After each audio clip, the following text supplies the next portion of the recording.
Olá, gente, boa noite. Estamos aqui mais uma vez para uma live da PABB, nosso encontro de todas as sextas-feiras.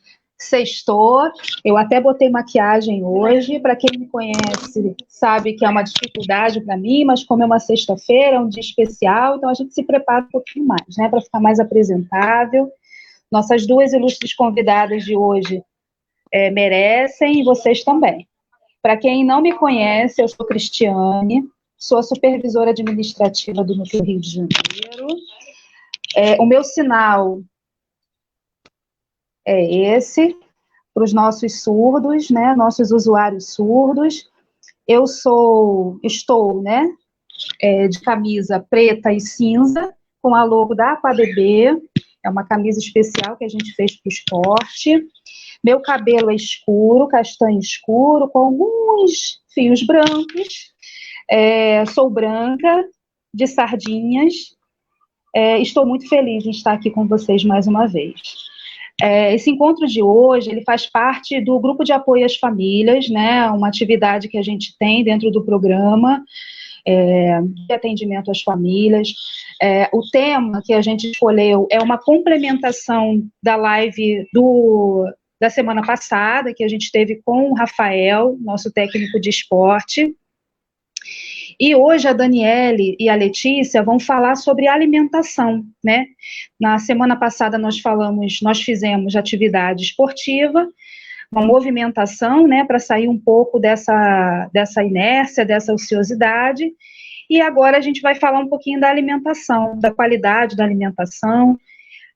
Nós sabemos, né, que com a pandemia, o número de pessoas que ganharam peso aumentou bastante. A gente já vem enfrentando, né, e a Daniele vai falar disso muito melhor do que eu, mas a gente vem enfrentando aí um aumento da população com sobrepeso, né, e um número grande também de obesos. Mas com a pandemia a gente observa também, parece que uma pesquisa recente que foi divulgada, 4 a cada 10 pessoas relataram, né, um ganho de peso, mas a maioria, felizmente, consegue sustentar o peso, um número inferior, até perder o peso com a pandemia, né. Mas a gente sabe que a ansiedade, o estresse, a falta de atividade física, a disponibilidade dos alimentos, que são aqueles que a gente não deve ficar comendo o tempo inteiro, estão ali, né, então a gente acaba cedendo e comendo bastante, né. Então, pensando nisso, nós temos um público de atletas, né, que faz parte do nosso projeto de esportes.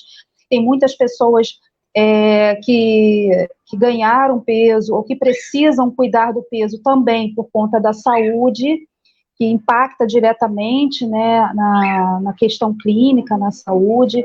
Então, pensando nisso, a gente decidiu trazer esse tema. E Daniele, nutricionista, que vocês vão conhecer já já, gentilmente decidiu participar recebeu um convite do Rafael e aceitou, para nossa alegria, vai poder contribuir bastante para que a gente tenha ferramentas e saiba como lidar com esse processo todo. E a Ana Letícia, né, que é a nossa voluntária de sempre querida, vai falar um pouco também da questão da alimentação e desse processo de seletividade alimentar, né? Muitas pessoas com deficiência, algumas têm especificidades alimentares, né, e algumas restrições, e a Letícia e a Daniele vão poder trabalhar um pouquinho esse tema com vocês. Não vou me estender mais, porque é interessante demais o tema e a gente precisa tratar dele logo. Bem-vinda, Daniele, é um prazer recebê-la aqui. Seja bem-vinda à PABB. Bem-vinda, obrigada. Eu gostaria primeiramente, de dar boa noite a todos que estão nos assistindo, agradecer aí por estarem acompanhando, por estarem com nossa live. Nossa, já coloquei a live como minha. Queria agradecer o convite à associação, dar boa noite também a Cris, a David, né? Queria agradecer o convite à associação também, em especial a Rafa, que é meu parceiro de trabalho, é meu amigo pessoal, por ter me indicado para um projeto tão feliz, né? E tão bem-vindo num momento como esse. Não só para os associados, não só para as pessoas acompanham a situação, como para o público em geral. Eu acho que é um tema que pode ser aproveitado por todo mundo que está assistindo. E aí, antes de começar, Cris, eu queria pedir permissão para poder me apresentar, né? Claro. Eu trabalho para as pessoas saberem quem sou eu. Meu nome é Daniela de Mello, tá? Eu sou nutricionista, sou formada em Universidade de Grande. Sou pós-graduada em nutrição esportiva, então acho que tem muito a ver com o que você falou em relação aos atletas, as pessoas que fazem atividade física da associação. Também tenho pós-graduação em nutrição clínica, ortomolecular e fitoterapia. Então, eu trabalho muito também com a fitoterapia. Eu fui coordenadora de nutrição da saúde aqui de São João. Então, assim, eu tenho uma experiência na área clínica e hoje trabalho em consultórios. Eu tenho consultório em São João, na Barra e Nova Iguaçu. E aí trabalho bastante com de fisiculturismo e de luta. Eu acabo trabalhando com esse nicho de atleta. E aí, fazendo um resumo breve do que você falou, para a gente começar, por que eu acho que esse tema veio tão a calhar no momento quanto esse? Foi um tema que vocês foram muito felizes de ter escolhido. Porque as pessoas só estão vendo o resultado, o legado que essa pandemia deixou negativo. Eu acho que as pessoas estão olhando muito para o negativo, sabe? Eu engordei, pessoas morreram, o mundo ficou com a economia abalada, as pessoas ficaram mais ansiosas, mais estressadas. Isso é uma verdade, sim. Não estou dizendo que não seja, não pode. Realmente a gente tem um legado aí muito negativo que ainda está em decorrer. Né? É uma fase que a gente ainda não superou, nós ainda não passamos por ela. Mas mesmo ainda sem ter acabado, a gente já sabe que tem um legado negativo. Mas eu gostaria de frisar, Cris, que eu, como profissional de saúde atuante, eu consigo visualizar a pandemia e toda essa história negativa que a gente teve, um lado muito positivo, sabe? Eu consigo ver um lado muito bom. E é justamente das pessoas terem tido oportunidade, o mundo teve oportunidade de observar o quanto a saúde é importante. O quanto a saúde faz diferença na nossa vida, na vida dos nossos familiares, na vida da nossa empresa, no nosso financeiro, na nossa economia, nas relações mundiais. Então, aquele velho ditado, né, que a gente tinha antigamente, de que se eu tenho saúde, eu tenho tudo. E as pessoas, eu acho que foram perdendo a crença nisso, sabe? De que se você tem saúde, se você está com o seu sistema preparado, se você está com o teu emocional preparado, se você está com o teu físico, seu fisiológico preparado, você consegue superar qualquer coisa. Eu acho que a gente pode ver que o mundo não estava preparado. As pessoas estavam sim com a imunidade baixa, as pessoas estavam sim doentes, hipertensas, diabéticas, com complicações pulmonares, com a saúde deficiente, debilitada, e por isso que a gente teve essa quantidade de mortes. Estamos tendo essa perda. Então, eu acho que as pessoas acordaram. Eu vejo no consultório, sabe, Cris? As pessoas acordaram. Nossa, não, agora eu tenho que cuidar da minha saúde porque o meu vizinho faleceu. Eu tenho que cuidar da minha saúde porque a minha mãe ficou muito mal no hospital e hoje eu tenho medo de não ver meus filhos crescerem. Então, a gente ouve muito isso no consultório, no encontro de amigos, na roda de bate-papo. Então, hoje a saúde passou a ser um tema relevante, importante, como sempre deveria ter sido. Eu acho que a pandemia trouxe um legado positivo, né? Com certeza, com certeza.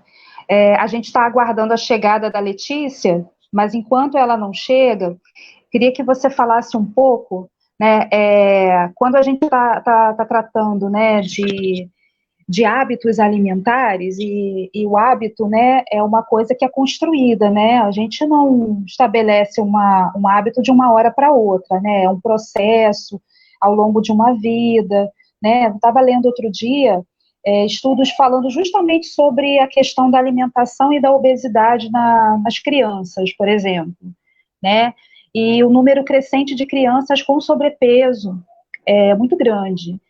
Mas a nutricionista que estava falando a respeito disso, ela dizia o seguinte, o hábito, ele não é uma coisa que nasce com a gente, né? Não é a criança que vai até o mercado e compra aquilo que quer. ela come o que é oferecido a ela, né?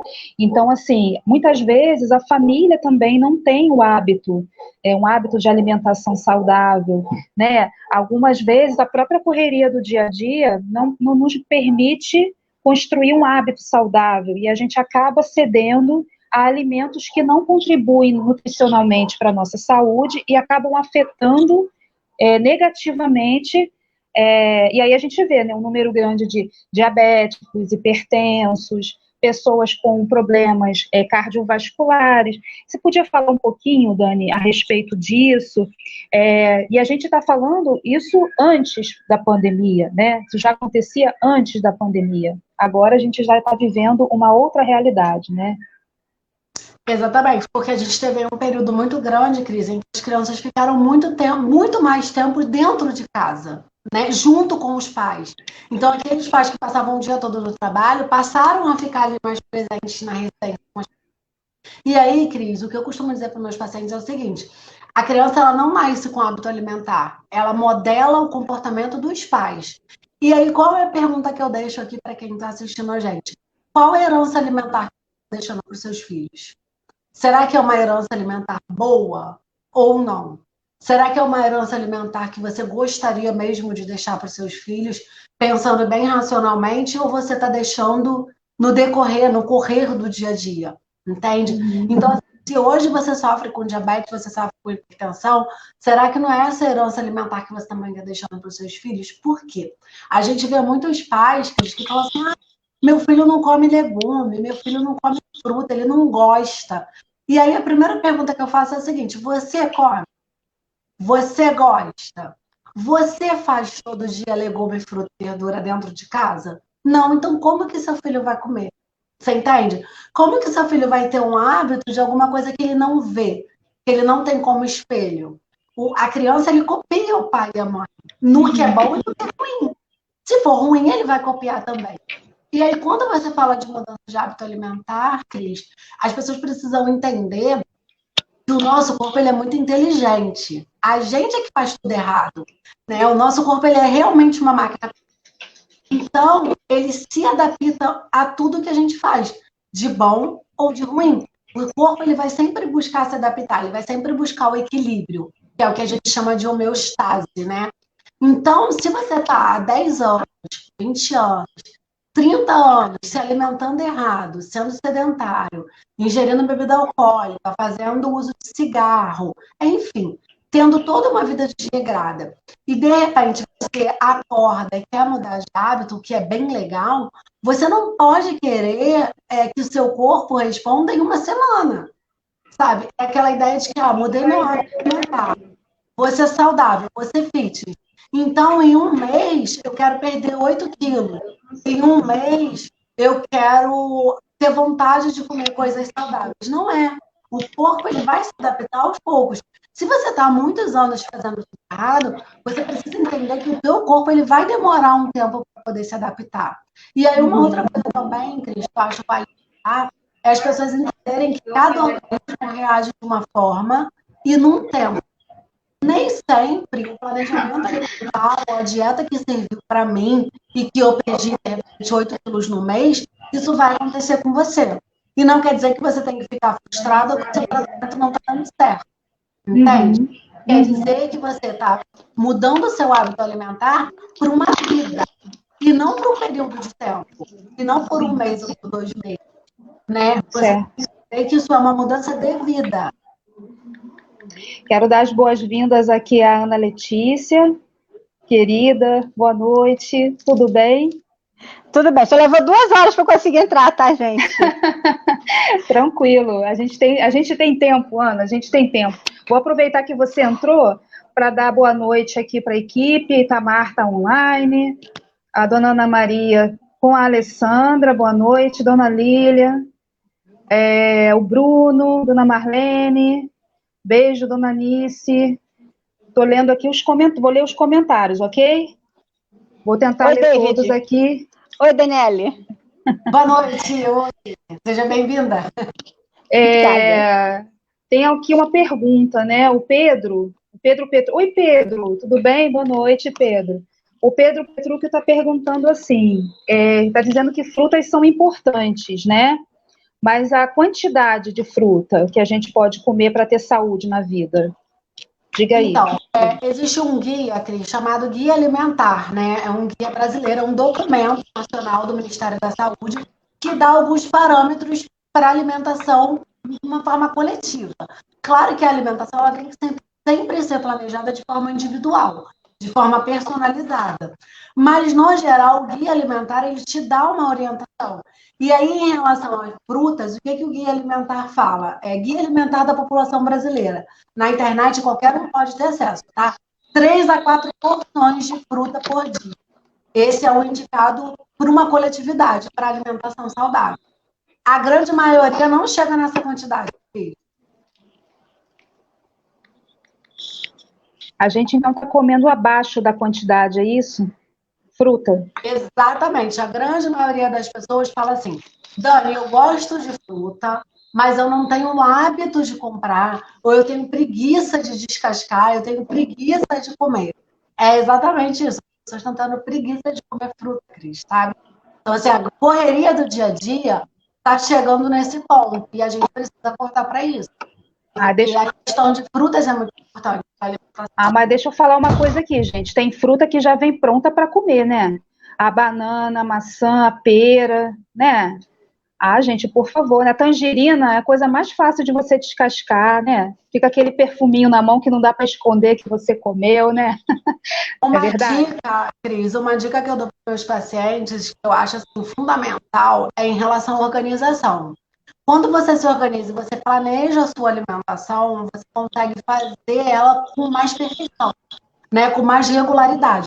Então, de repente, você tirar um dia da semana para comprar as frutas que você gosta e já picar, já cortar, já deixar pré-preparado, já deixar adiantado, né? Uhum. E aí, os dias que você está na correria, você já tem tudo ali na geladeira adiantado. Então, você tirar um dia da semana para organizar o seu planejamento faz toda a diferença. Deixa eu perguntar que o Itamar está perguntando, né? Que é o nosso técnico de esporte e de lazer, que ajuda a treinar, né, os nossos atletas, querendo que você fale um pouco sobre a questão da hidratação para os atletas, né, e o impacto no rendimento deles, né?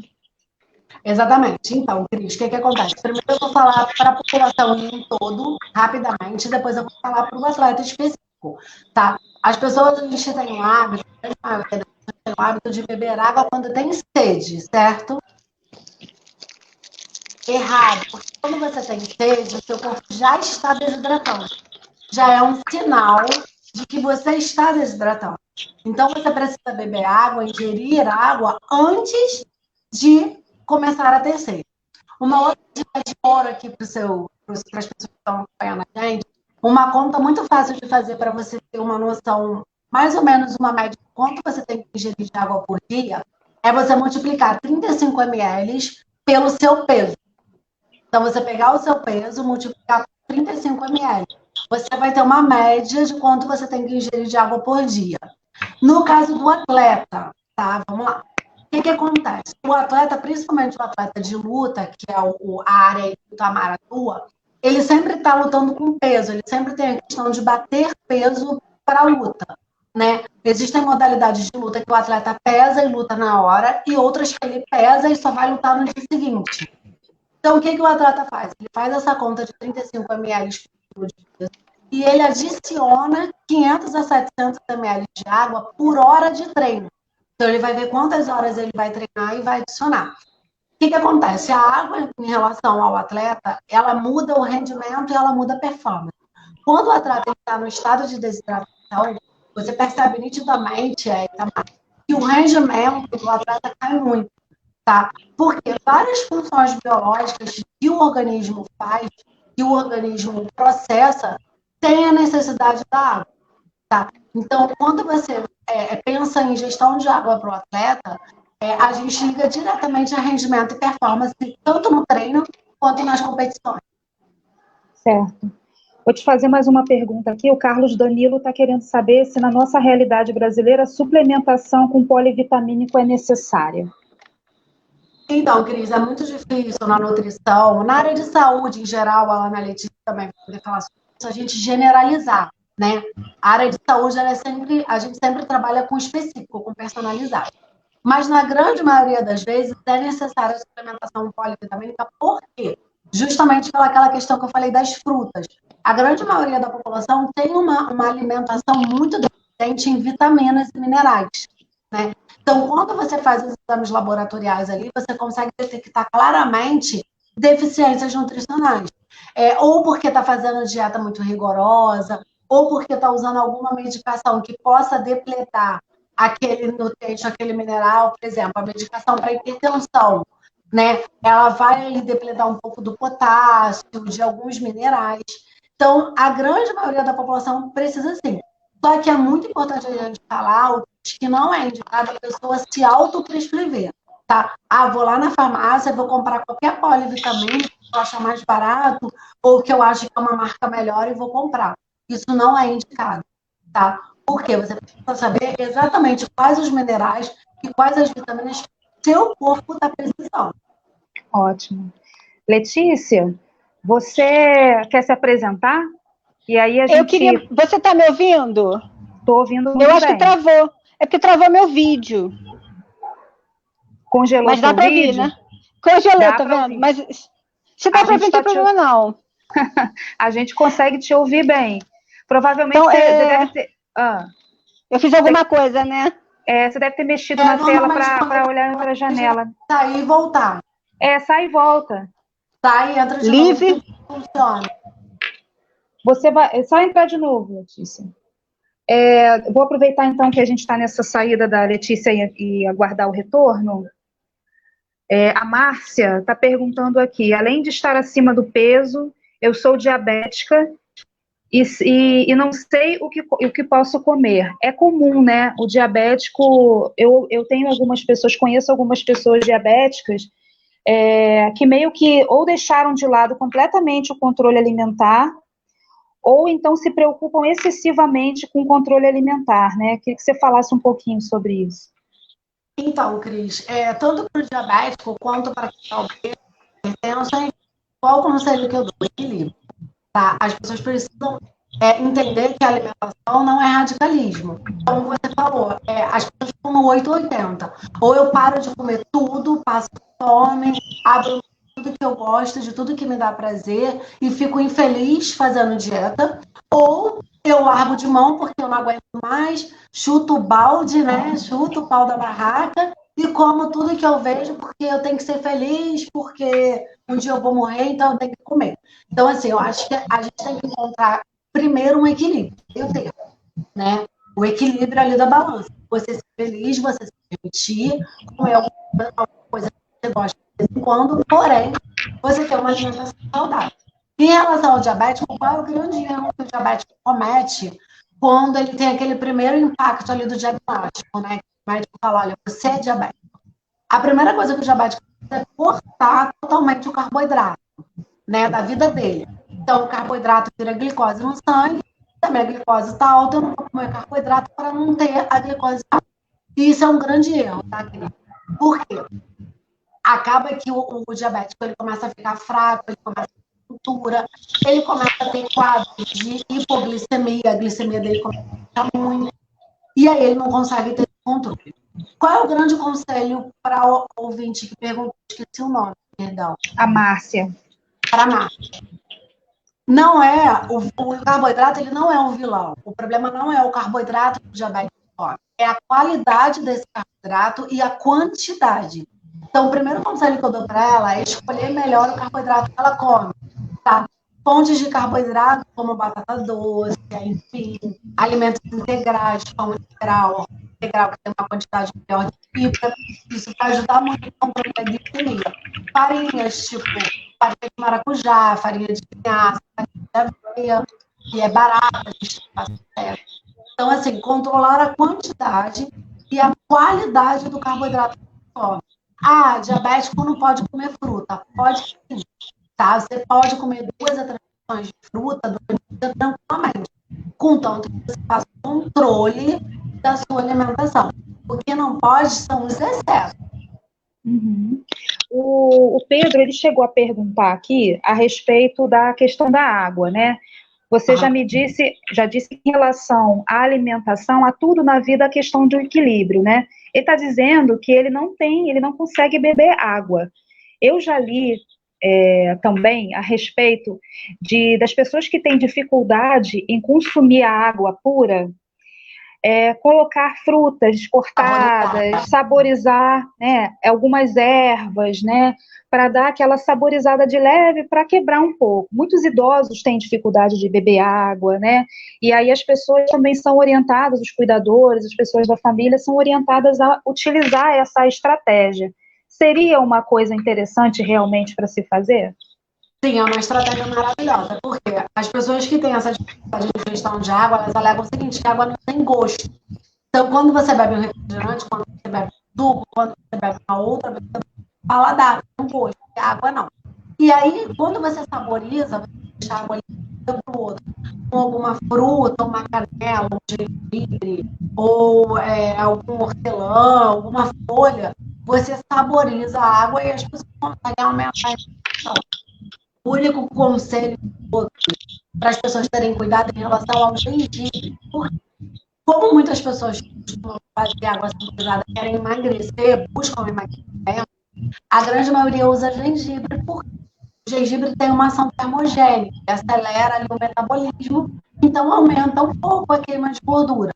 Mas qual é o alerta que eu dou para as pessoas que são hipertensas, tá?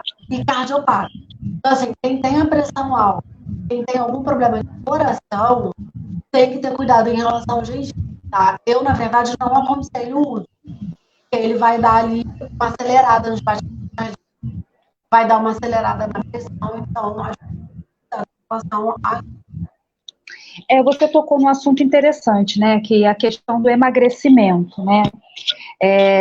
Eu tenho observado a quantidade de lives de pessoas, tanto na questão da atividade física em si, orientando as pessoas na questão do exercício físico, como também falando sobre alimentação. E aí, assim, nem sempre são pessoas da área, nem sempre são nutricionistas. Normalmente, infelizmente, são pessoas que, porque acreditam, né, e você até tocou nesse assunto, que deu certo para mim, pode ser que dê certo para você, e começam com aquelas poções mágicas, entre aspas, né, de que, de repente, se você cruzar uma coisa com a outra, porque é termogênico, vai ser bom, se você consumir tantas vezes na semana, e começam a fazer uma espécie de bula ou receituário mágico, e muitas pessoas acabam tendo problemas realmente de saúde em função desse comportamento,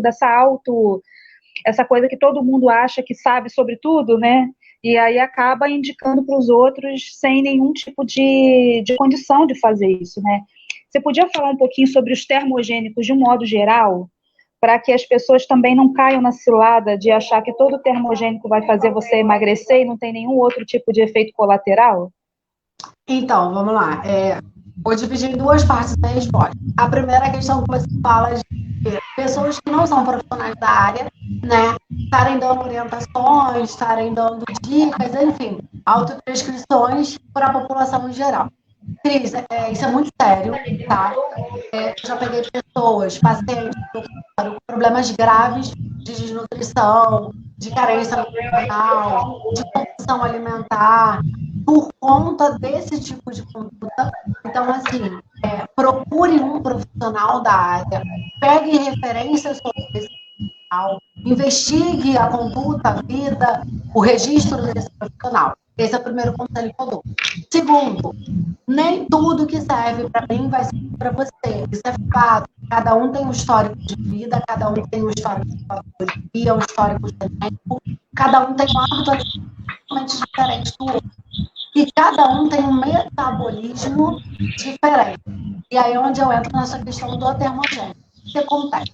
O termogênico é um tipo de condição gerado por remédio que vai acelerar o seu metabolismo, vai acelerar o seu calórico, vai acelerar o seu queima de gordura.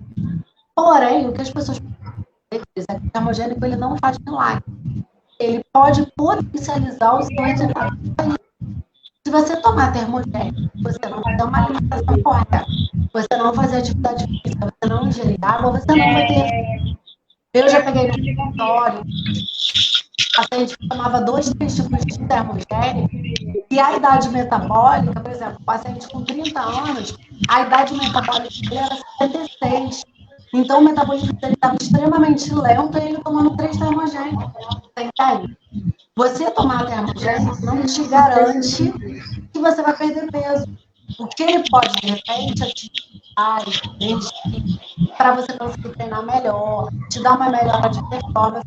Bem, agora, por exemplo, quando você fala dos malefícios que você pode causar, é onde eu digo que nem tudo é indicado para todo mundo. Se esse paciente, por exemplo, ele tem uma úlcera ou ele tem uma gastrite, você coloca ali uma cafeína, guaraná, ingredientes, né, que são irritantes de mucosa gastrointestinal, você vai potencializar uma doença que ele já tem. Então, em vez de você estar ajudando, você está atrapalhando sem saber. Você entende? De repente, você tem aquele paciente que ele faz um tratamento de depressão, ele tem um quadro neurológico complicado, ele vem de um quadro de depressão, de estresse, de ansiedade, ele tem dificuldade de sono, e aí esse paciente treina à noite, 8 horas da noite. O que você acha que vai acontecer se você pegar o termogênico e dar para esse paciente às 7 da noite? Não dorme mais, né? Nunca mais. E ele não dorme, ele fica mais estressado, mais elétrico, mais irritado. Então, assim, o termogênico ele pode ser bom para mim e ser horrível, ser uma bomba, um tiro para você. Entende? E aí você vai tomar o termogênico e aí você não sabe por que você não está dormindo, por que seu coração está acelerado, por que você acorda no meio da madrugada para chorar, né? E aí não vai dar o termogênico, entende? Ela vai achar que é um quadro natural ali dela, que ela está passando por uma fase ruim. Não é? É o termogênico. Ó, a Letícia está voltando aqui. Consegui. Eu queria responder uma pergunta do Carlos. Responda. Rapidinho. Ele tá falando dos alimentos, né? Não. É que ele falou da suplementação alimentar lá atrás. Eu respondi por chat, mas não sei se foi. Não tem problema, você responde aqui para o David poder interpretar para todo mundo saber. Isso, foi essa mesma. Eu não posso falar da realidade brasileira, eu estou falando apenas do grupo do movimento autista, tá? A suplementação para o autista não adianta ser oral sem ter primeiro um tratamento para a melhora da microbiota, porque senão é dinheiro gasto. A absorção, a própria perfusão intestinal da microbiota autista é muito pobre. Então, primeiro você tem que trabalhar essa microbiota com qualquer coisa nojenta que eu odeio, tipo kefir, Yakult, eu só gosto de iogurte grego, tá? E aumentar a quantidade de bactérias que consigam fazer essa digestão, essa absorção, senão você está jogando dinheiro fora.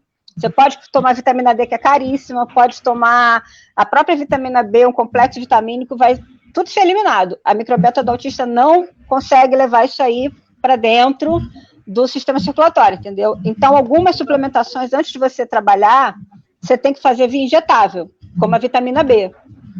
E ela só funciona mesmo injetável a vitamina B, porque o autista tem sempre a vitaminose de vitamina B. Daí a dificuldade de concentração, de memória, transformação de memória de primeiro momento, né, e de curta duração e longa duração, fadiga extrema. Só funciona com suplementação, infelizmente, injetável, intramuscular, e aí, posteriormente, você entra com a suplementação da microbiota, qualquer coisa que você gostar. E aí, tipo, 3, 4 meses depois, você consegue aumentar os níveis de absorção via intestinal, e aí vai funcionar a suplementação, entendeu? Fora esse trabalho, infelizmente é dinheiro gasto. Você pode fazer qualquer teste que vai aparecer. O autista, ele tem necessidade de suplementação de ferro, ferritina, porque se você fizer um hemograma do autista, sempre vai estar lá abaixo da necessidade, uma anemia perniciosa. Ele tem dificuldade nos leucócitos, vão estar sempre um pouco alterados, pouco, mas sempre, porque são ligados à proteína C reativa, que tem a ver com o fato do autista ser extremamente inflamado. O cérebro é inflamado, o intestino é inflamado, o sistema respiratório reage com muitas alergias, e o sistema digestório, entendeu o que dizer, né? E aí você vai fazer junto com isso a vitamina B de bola, né? E a verificação da vitamina D. Sempre vão dar de um pouquinho aumentado para muito baixo. E você, acompanhando isso, você sabe se a suplementação está sendo feita de forma correta. Mas fora a suplementação dessa forma, não adianta, tá? Beleza. Beleza. Letícia, quer aproveitar que você chegou aqui? Você quer se apresentar, por favor? Porque nem todo mundo te conhece. Tá bom. Meu nome é Ana Letícia Nova, eu sou autista adulta mulher, né? Que quer dizer que o diagnóstico é mais difícil quando é adulto, pior ainda quando você é mulher. Agora eu trabalho com enfermagem, com saúde mental e amo a Cris e a Roberta, por isso que eu tô aqui. Mas é só isso, gente. Qualquer pergunta pode fazer que eu respondo no chat, tá? Que tá muito ruim a minha câmera. Olha só, muito bem.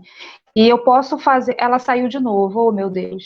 Vamos fazer o seguinte, vamos esperar a Letícia... Enquanto a gente espera a Letícia voltar, eu vou te fazer mais uma pergunta da... A Letícia está voltando. Ô, Letícia, o Danilo está agradecendo a informação, está dizendo que ela foi valiosa. A Marlene, dona Marlene, ela está dizendo o seguinte, os legumes como cenoura, beterraba, é melhor que coma crua ou cozida? Isso aí é para nutricionista. Então, Cris, o que acontece? Eu não colocaria dessa forma. Eu acho assim, isso vai muito também do hábito alimentar, primeiro, né? Eu acho que você não tem que se forçar a comer uma coisa que você não gosta, porque aí a alimentação se torna uma coisa sofrida, né? Obrigação. Então, primeiro você tem que levar em conta o seu hábito alimentar. O que você gosta? Você gosta cozido ou você gosta crua? Tem pessoas que têm um paladar que não gosta de crua ralada de forma nenhuma. Então, não acho que tem que se obrigar a comer dessa forma. Agora, se a gente for ver em relação ao valor nutricional, tá? O alimento cru, ele tem um valor nutricional muito maior. Por quê? Quando você cozinha o alimento, a própria temperatura, né? A gente tem ali no alimento cenoura e beterraba, vitaminas que são termossensíveis, que são mais sensíveis à alta temperatura. Então, quando você cozinha, por exemplo, mesmo que seja no vapor, que é como eu indico para meus pacientes, que eu acho uma forma muito mais saudável, mesmo assim você perde para a temperatura. E quando você cozinha na água, você perde duas vezes. Você perde para a temperatura e você perde o que a gente chama de lixiviação. E essas vitaminas, esses minerais, eles saem justamente na água. Aquela água que normalmente depois as pessoas jogam fora. Então, assim, se for nutricionalmente a melhor opção, é o cru. Mas não que você tenha que comer cru sempre. Porque às vezes também você vai enjoar. Entendeu? Deixa eu te perguntar uma coisa. Hoje eu estava fazendo salada de legumes, eu cozinhei na água, né? Mas eu tenho o hábito de aproveitar essa água para fazer o arroz. Isso é certo ou isso é errado? Então, isso é certo. Se você já cozinhou na água, você pegar essa água e jogar fora, você está jogando uma água valiosa fora. Então, se você já cozinhou na água, o ideal é você aproveitar essa água. Agora, se você puder cozinhar no vapor, tá? Nutricionalmente, eu vejo como uma melhor opção. Ok. O Pedro está perguntando o seguinte, comprar chocolate amargo, se ele comprar, pode comer? Faz bem para a saúde? Então, isso aí eu deixo com a Dani. Eu só queria responder a pergunta do Carlos depois, a anterior. Essa deixa para a Dani mesmo. Fez uma pergunta antes. Tudo bem, vai lá. Essa daí da Dani que não é minha área. O chocolate amargo ou o chocolate 70%, ele é uma melhor opção do que o chocolate ao leite, tá? Por conta de uma menor quantidade de açúcar. Porém, quando ele fala assim, a gente pode comer o chocolate amargo? Sim. Depende em qual quantidade e em qual frequência. Você não pode comer chocolate amargo 3 vezes ao dia, todo dia.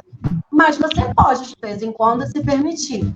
Em relação ao atleta, gosto muito do chocolate amargo como pré-treino, tá? Como uma opção de pré-treino. Acho bem legal. Até por conta da questão da serotonina, do hormônio ali do prazer, que o chocolate traz essa sensação de prazer, de relaxamento. Gosto muito como pré-treino. Beleza. Manda ver, Letícia. Novamente, estou falando para o Carlos, mas em relação ao autista em si, alguns Down também tem isso, tá?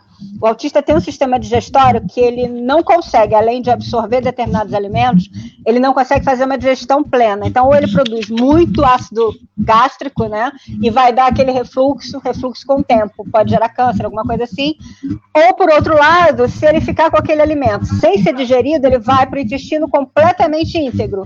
Então, o que vai acontecer? Você vai começar a desenvolver doenças intestinais, como o Crohn, como doença aquela divertícula, diverticulite, até um ponto que você chega a sentir dores horríveis. Às vezes, você vê um autista severo, principalmente que não consegue falar, e que ele começa a ficar extremamente agressivo, a barriga está estufada, ele não está digerindo determinados alimentos. Então, não é uma coisa que algumas mães falam, tem gente que é moda, não come glúten, não come caseína. Depende da pessoa.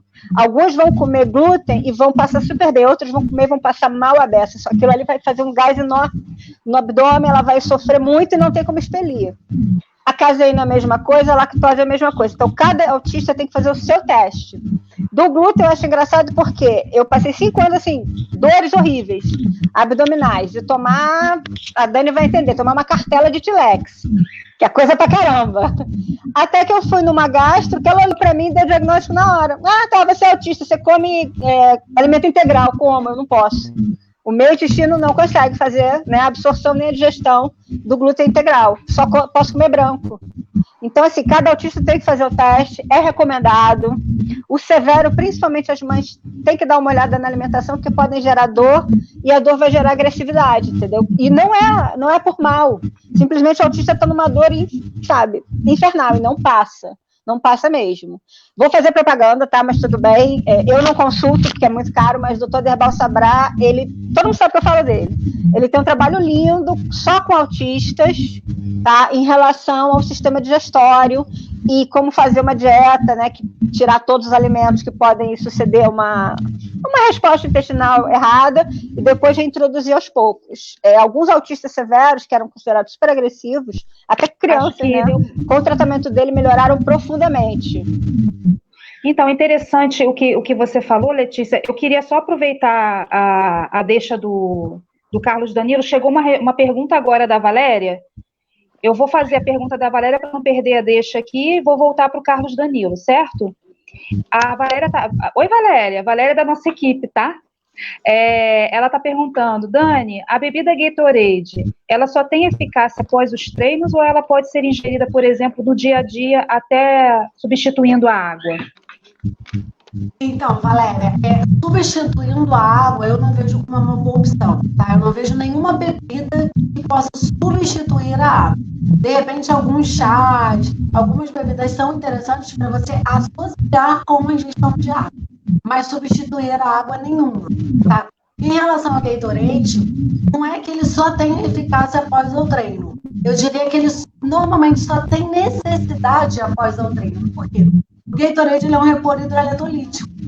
Então, assim, dificilmente no seu dia a dia comum, limpando a casa, fazendo atividades físicas normais, rotineiras, você vai ter a necessidade de fazer uma reposição hidroeletrolítica. Agora, um exemplo, por exemplo, que a Ana deu. Quando o paciente ele tem um quadro crônico ali de diarreia, de gastroenterite, de uma perda de eletrólitos, de uma perda de água, né?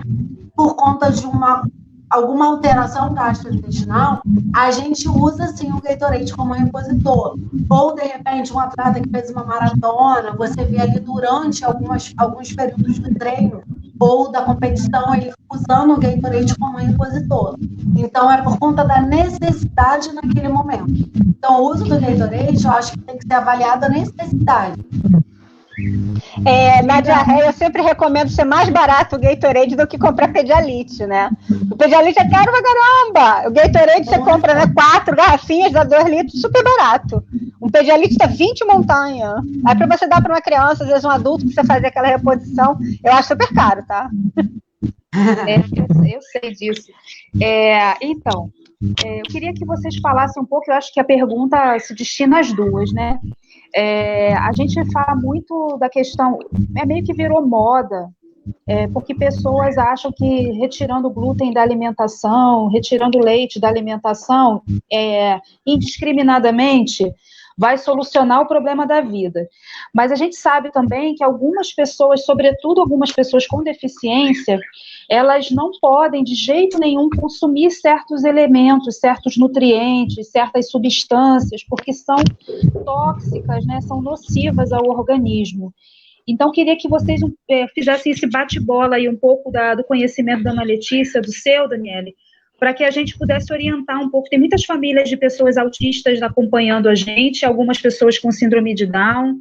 Esse vídeo ele vai ser visto depois por mais pessoas ainda, porque ele fica sendo visto várias vezes, e vai virar uma ferramenta muito importante de apoio às famílias durante esse período, principalmente. Eu vou começar aqui, depois a Dani complementa, porque ela vai falar uma coisa muito maior do que a minha, tá? Novamente, só falando para a comunidade que eu conheço. O glúten, a caseína e a lactose, elas são ou não algo que pode ser prejudicial ao autista, dependendo do teste. Não é assim, todo glúten. Tanto é que eu voltei a comer farinha branca, infelizmente, que eu sou diabética, mas não tive nada. Desde que eu voltei a comer farinha branca, eu tô ótima. Então, não é todo glúten. Às vezes, um glúten que é pior, né, que é o integral, o autista não vai digerir, porque ele já tem intestino, somente os mais velhos, né, com muito problema. Mas o branco, que é o glúten da farinha refinada, não vai ter problema nenhum. Lactase, alguns autistas vão reagir, outros não vão ter problema nenhum, né? A mesma coisa, a caseína. A caseína é ainda mais difícil de fazer o teste, porque às vezes você dá caseína junto com outro alimento, é o outro alimento e não a caseína. Então não adianta dizer assim, é autista, eu vou tirar tudo.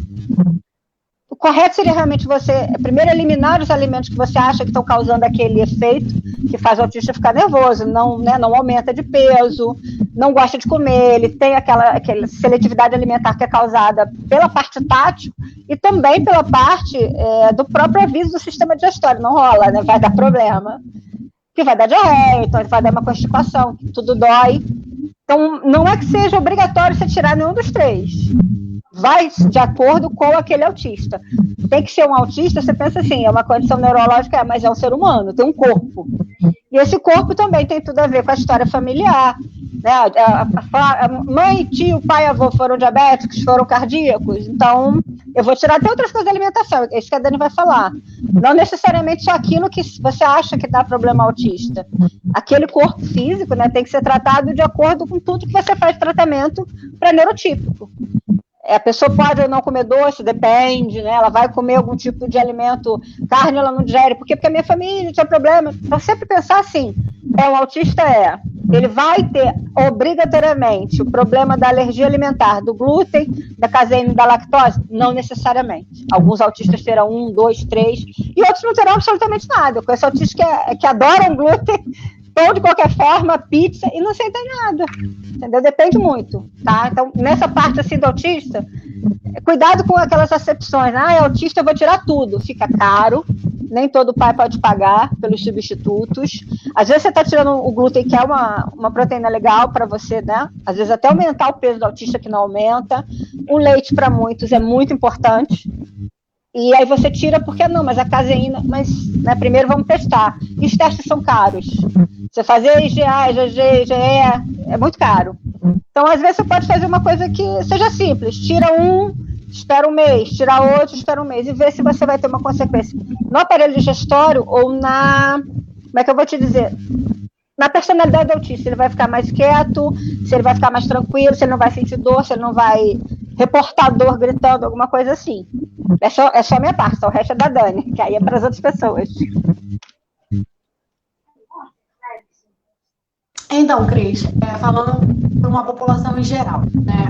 O que você falou anteriormente em relação à mídia, em relação a qualquer um dá conselho sobre nutrição. Então, hoje, o hábito alimentar é muito influenciado pela mídia. É um fato, né? As pessoas se influenciam muito pela mídia. A grande maioria da população busca emagrecimento. É um outro fato. E aí, o que acontece? Em algum determinado momento aí da nossa história, a questão de 10 a 15 anos atrás, que começou esse ciclo de endemonizar, né, colocar como vilão o glúten, a lactose, que tem que cortar, que importa ficar bem, saudável. O que acontece, Cris? Se você corta todos os alimentos que você tem glúten, todos os alimentos que você ingere e que tem glúten, é óbvio que você vai emagrecer. Por quê? Os alimentos que têm glúten, normalmente são os alimentos que engordam. São os alimentos muito calóricos, é pizza, é pão, é bolo, né? Então, por isso que você emagrece. Não é porque você cortou o glúten, é porque você cortou aqueles alimentos calóricos que são preparados com glúten. Bom, e aí o que as pessoas começaram a fazer? Começaram a retirar radicalmente da alimentação o glúten, tá?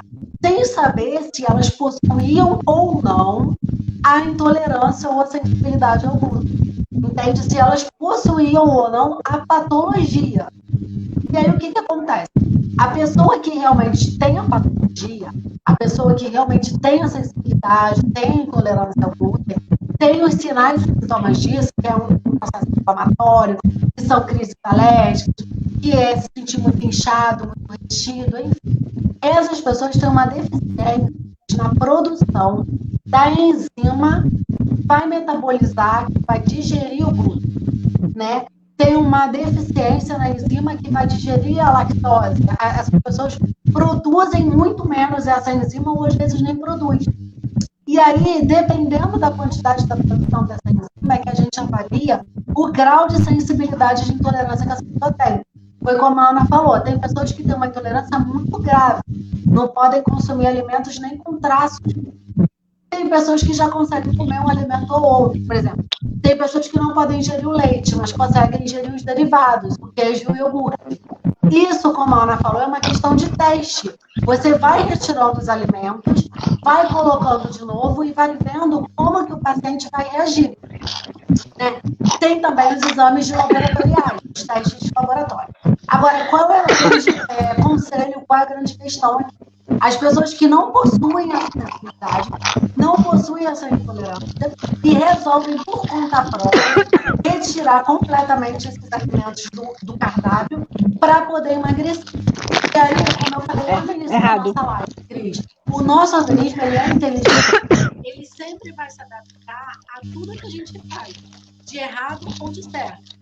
Se você produz a enzima, você produz a lactose, você começa a retirar esse o teu corpo vai entender que ele não precisa produzir.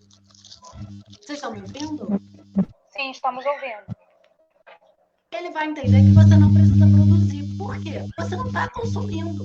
Então, o organismo ele pensa o seguinte, para que eu vou produzir a lactase se a Daniela não come nada que tem leite?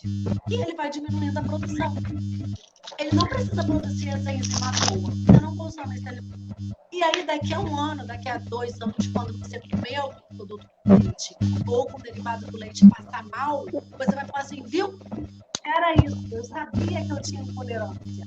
Não, você não tinha, você causou essa intolerância. Adorei a explicação. A gente exclui nenhum grupo alimentar e nenhum alimento do nosso diário se a gente não tiver um diagnóstico para aquilo ali. Não tem necessidade. O emagrecimento não vem a partir de você retirar completamente da sua alimentação algum grupo, mas de você consumir todos os grupos alimentares em equilíbrio. Dani, seu áudio está de repente. Vê se você consegue ajustar. Fala alguma coisa para a gente perceber se já... Acho que ela saiu. Saiu, Mas eu queria resgatar... Ih, Letícia, você falou umas coisas super importantes, né? A gente está quase chegando no final da live, tá, gente? Jura? Se você... O tempo voou, né? Se vocês tiverem alguma pergunta para fazer... Por favor, falem agora ou calem-se para sempre. A gente já está no finalzinho da live. Mas eu queria resgatar uma fala do Danilo, que ele estava falando justamente... Oi, Dani. Voltei, é que eu não estava ouvindo vocês. O áudio está ótimo, agora está ótimo. Eu estava dizendo para a Letícia o seguinte, nós já estamos chegando no finalzinho da live, o tempo voou, e eu estou pedindo para as pessoas mandarem as perguntas agora ou calarem-se para sempre, porque a gente está chegando na reta final. Mas o seguinte, o Danilo ele fez uma pergunta um pouco também nesse sentido, que era justamente a gente falar sobre essa coisa de comer eventualmente alguma coisa, né? Por exemplo, eu acho que ele está com a intenção de fazer aquela extravagância de final de semana. Porque quando a pessoa começa assim, de vez em quando eu posso comer alguma coisa, já sei que é mais ou menos por aí. A outra pergunta que eu quero aproveitar é a Valéria novamente aqui perguntando se a pessoa com hipotireoidismo, se o glúten é um vilão na vida dessa pessoa. Não, respondendo bem rápido, não. Porque eu tenho hipotiroidismo, eu sou portadora de hipotiroidismo e de tiroidite de Hashimoto, e eu consumo glúten. Só que eu consumo glúten com moderação, tá? Com equilíbrio. Não tem nenhuma ligação entre o hipotiroidismo e o glúten. Eu poderia ter o hipotiroidismo e ter também a intolerância ao glúten, mas não por conta da deficiência na tireoide. Tá? Se ela percebe que tem alguma intolerância ao glúten, ela tem que buscar um profissional e fazer ali os testes, mas não que seja por conta do hipotireoidismo. Certo. O Pedro perguntou mais uma coisa. Ele quer saber a questão do café. Ele acha que o café ajuda para que ele não consiga dormir durante o horário de trabalho. Café é excelente. Assim, mas ele queria saber se existe alguma coisa que se possa fazer, eu não sei se é o caminho da gente fazer esse tipo de orientação agora, assim, genericamente, né? Mas o café realmente é algo que mantém a gente alerta, né? Ligado, né? No meu caso, por exemplo, eu acho que eu sou uma pessoa completamente fora da curva, o café me relaxa, eu durmo que é uma beleza, tomando café. Agora, tem pessoas que ficam aceleradas por conta da cafeína, né? O que você acha disso? Então, Cris, cada pessoa tem uma sensibilidade totalmente diferente ao café, tá? Eu sou exatamente igual a você, eu posso tomar um barril de café que eu deito e durmo completamente. Então, assim, vale avaliar qual a sua sensibilidade ao café, se ele vai alterar o seu sono, enfim. Em relação ao que o ouvinte perguntou, é interessante sim, não vejo nada demais. De repente você está ali à tarde no trabalho, está cansado, com sono, você tomar ali, degustar um cafezinho para você poder se manter mais alerta, se você manter trabalhando. Mas aonde que está o perigo disso? Você está sempre numa condição de cansado, de fadigado, de exausto, e você começar a ingerir doses muito altas de café para compensar isso. O que você está fazendo? Você está resolvendo a consequência.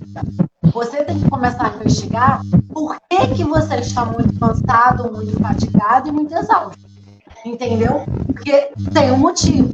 Agora, se você só está com um soninho ali à tarde, um dia ou outro esporadicamente, aí sem problema. Certo. Só terminar, Cris. Mesmo para o pessoal que é Down, às vezes os médicos receitam alguns tipos de manipulados mesmo, né? Tanto para a questão neuromuscular quanto para a questão cardíaca. Com o tempo eles vão causar sonolência. Depende da reação da pessoa. A maioria dos Downs que eu conheço tem pelo menos um remédio cardíaco associado. Pela questão mesmo da musculatura e tudo mais. De repente ele pode estar tomando uma medicação que cause essa sonolência em determinado período. Pode ser pós-prandial, quer dizer, depois de comer, como a Dani falou, ou pode ser realmente uma questão de alguma falta, ele está faltando alguma vitamina, ele está anêmico, aí fica sempre cansado, fatigado. Aí o café acaba demonstrando alguma coisa, mas não resolve a situação como um todo, entendeu? E aí ele pode prejudicar mais ainda o cérebro, o estômago, vai ficando super gástrico, né? Vai ficando com gastrite. Tem que tomar cuidado mais com a causa do que com a consequência, que é tomar o café. Entendeu? Foi exatamente o que a Dani falou. Vai falar. Perdão, Ana. Uma outra coisa também, eu acho que serve tanto pro autista, quanto pro Down, quanto para a população em geral, é que o café normalmente ele vem acompanhado do açúcar. E o açúcar é extremamente inflamatório. Para mim, para o atleta, para você, e no caso que a Ana falou, que o autista já é um paciente potencialmente inflamado, você está utilizando aí várias doses de café com açúcar, né? É um caso de pensar se é válido ou não. Correto. Complementando só o que a Dani falou, o autista, se tiver já aquela questão vinculada à dificuldade de dormir, que a maioria tem, né? As mães têm que dar o melatonina, realmente entrar com o Rivotril, o café vai piorar, o TDAH vai ficar extremamente mais agitado. Isso, assim, eu tenho a prova empírica de ter visto colegas e filhos de amigas que fazem o tratamento. Então, é um risco você simplesmente dar porque a criança é desatenta. Ela é hiperativa, mas também é desatenta. É TDAH. O café resolveu, não necessariamente. Naquele momento, aquela dose resolveu. A longo prazo não vai significar nada, entendeu? E só complementando o que a Dani falou, tragédia da minha vida, Dani, é o açúcar, tá? Eu amo açúcar, eu amo o glúten branco, né, agora, arroz, macarrão. Eu sei que é uma tragédia, mas eu adoro. Eu já falei que eu comi uma torta inteira nessa pandemia, né? Que eu fiquei tão desorganizada que eu pedi uma torta inteira. Tô falando sério, Dani. Eu pedi uma torta inteira do Lecador de doce de leite com churros. Nossa. Uma vergonha. Não é vergonha, é uma vergonha, também acho.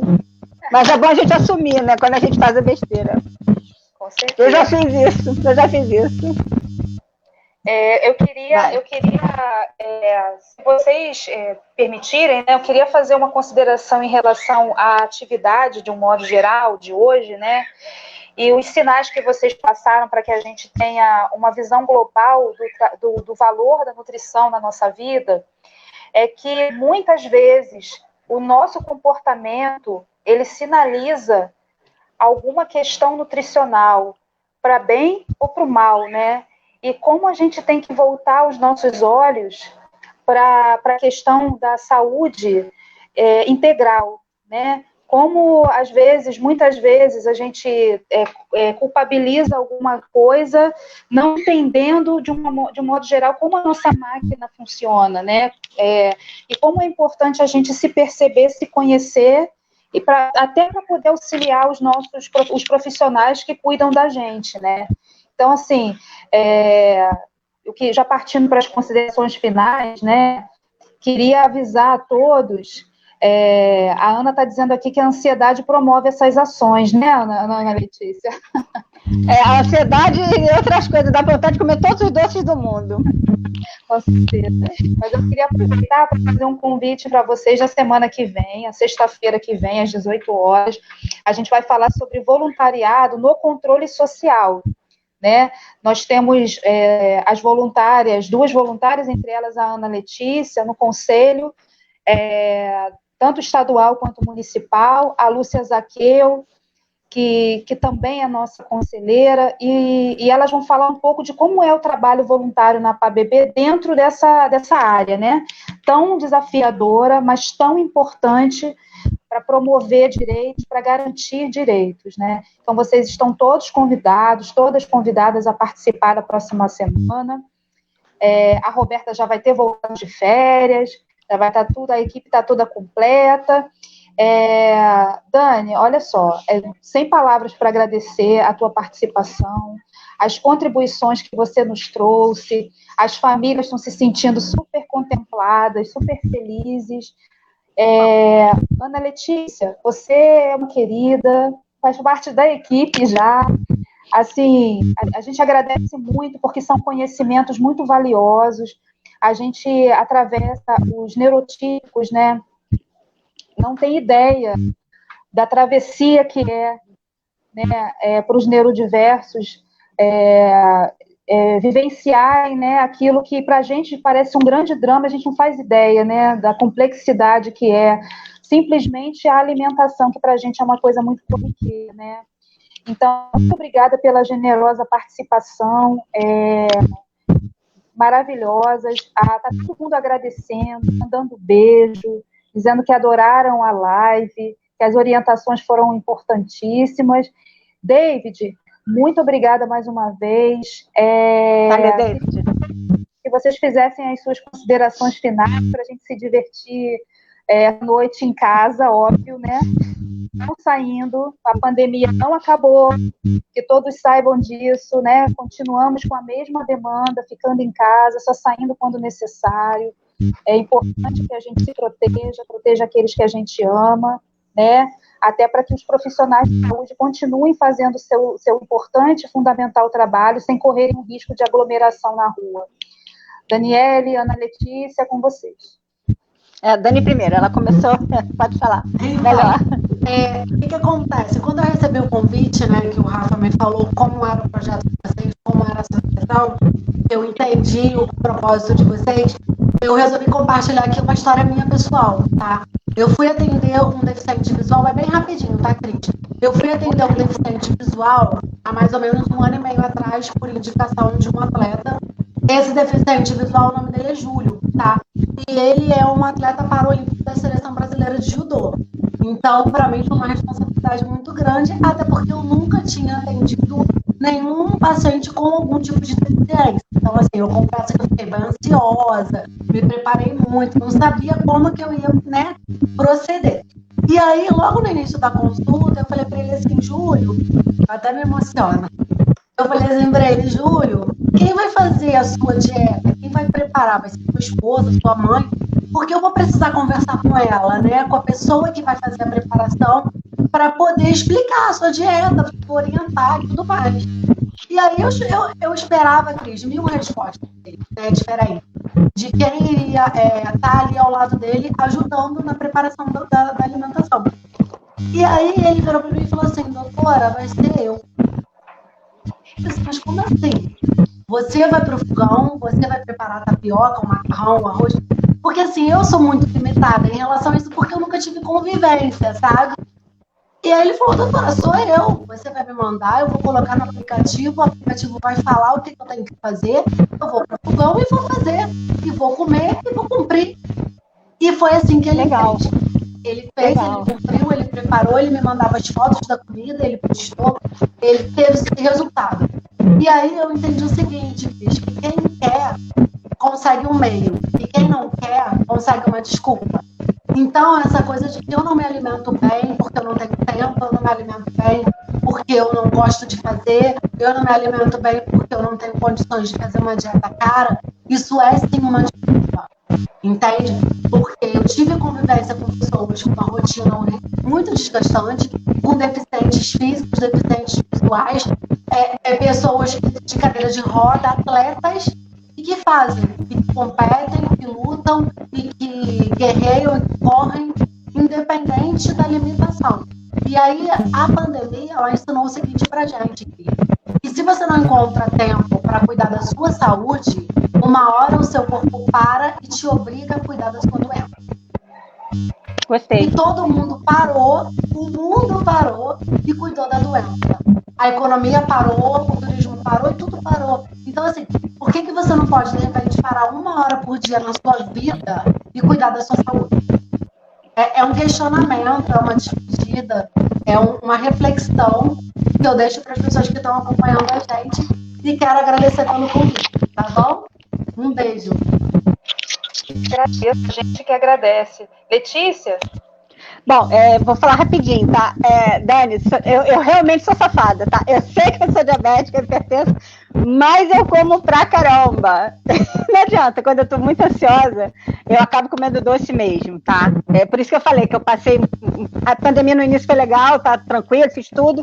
Depois eu troquei de medicação, aí eu me desorganizei muito. Aí, com isso, eu sei que quando eu começo a desorganizar, entra a compulsão alimentar, e a minha é por doce, né? É até familiar, todo mundo, a família do lado do meu pai é toda diabética. Mas eu entendo o que você está falando, não interessa às vezes a deficiência da pessoa. Se ela sabe a importância de cuidar da alimentação, ela vai cuidar. Né? É por isso que às vezes a gente tenta sempre, depois se você quiser me ajudar, eu vou gostar muito, tá? A gente sempre tenta falar isso para as mães. Primeiro, olhe o que você está dando para o seu filho, depois descubra se ele realmente tem a alergia ou a intolerância, em vez de simplesmente fazer como alguém manda fazer, porque a alimentação pode parecer coisa muito pequena para um autista, mas às vezes vai dar uma resposta sensorial tão grande que você às vezes não precisa nem de medicação.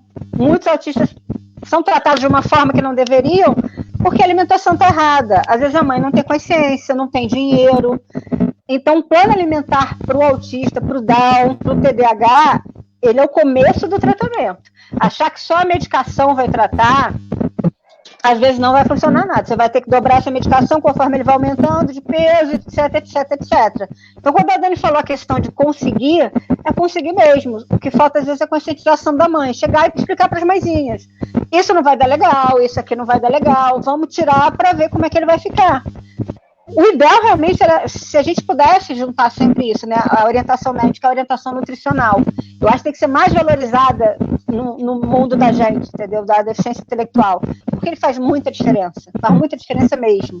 A criança pode ir de completamente calma a muito agressiva, tanto a TDAH quanto a autista, dependendo da alimentação que é fornecida. E é uma questão simples, que a Dani poderia, tipo assim, se houvesse mais nutricionistas envolvidos nessa, a área pública poderia estar dando essa informação para as mães, entendeu? Não preciso lembrar o caso do André, gente. Todo mundo viu o André no Profissão Repórter. Ele era aquele garoto acorrentado, já um adulto, né? Sofrendo dores horríveis. 3 semanas depois, a mãe recebeu a visita de uma nutricionista, fizeram toda a alimentação dele e conseguiram apoio para comprar alimentação. Não teve mais nenhuma agressividade, andava pela casa, sorria, abraçava a mãe.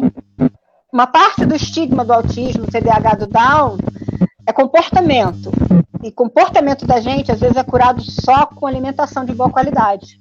Não é nada caro, né? Às vezes é só você chegar e saber, olha, isso não pode, isso pode, vou dar mais disso. E pronto, você não vai curar, óbvio, mas você vai melhorar muito os sintomas. E o autista vai ter qualidade de vida. A gente só quer qualidade de vida para o autista. Né? Ninguém está procurando, vamos arrumar a cura de uma forma. Mas se você puder tirar o peso, né, daquela dor, o peso daquela dificuldade do autista expressar, do TDAH se acalmar via alimentação, cara, é muito importante. Muito importante mesmo. Valeu muito, Dani, gostei muito das respostas. Obrigada. O presente para vocês é o relato da Vanessa, né? A familiar do Wagner, um dos nossos atletas, né? Ela está dizendo que está tentando diversificar a alimentação, deixando o prato mais colorido. E eu acho que é um pouco por aí, né? Eu acho que eu aprendi isso, né? Se a gente tentar variar um pouco, quanto mais colorido o prato, né, mais nutricionalmente completo ele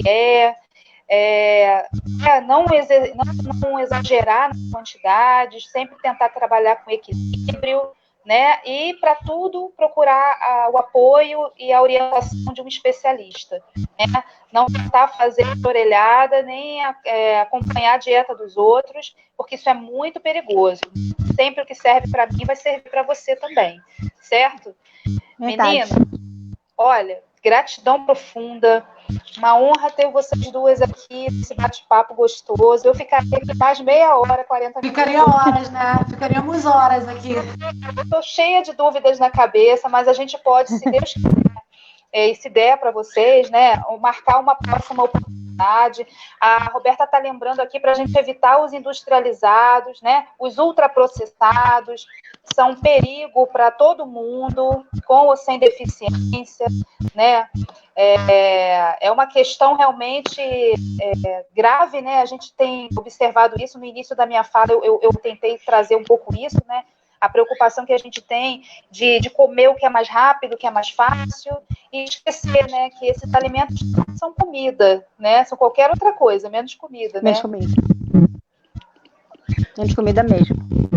Então tá, meninas, beijo para vocês. David, obrigada mais uma vez. Daniele. David, obrigada.